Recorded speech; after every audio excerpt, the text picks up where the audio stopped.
Was Bismillah Khan. Bismillah Khan was a great Shehnai player of India. He was born on 21st March 1916 at Dumraon in Bihar state. Since his childhood, he was fond of music. He learnt at the art of playing Shehnai from his maternal uncle Ali Bakhsh Khan in Varanasi. He got big break in 1938 in the opening ceremony of the Lucknow radio station.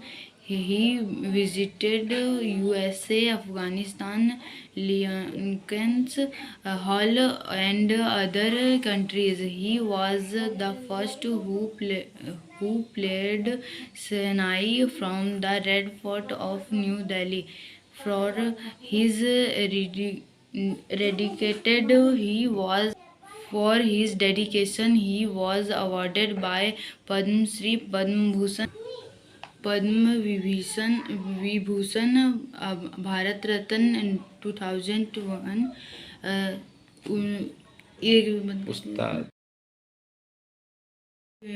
Ustad Bismillah Khan life is a perfect example of the rich cultural heritage of India. He passed away in 2006. We can't forget him and his dedication to the country as a great Shehnai player.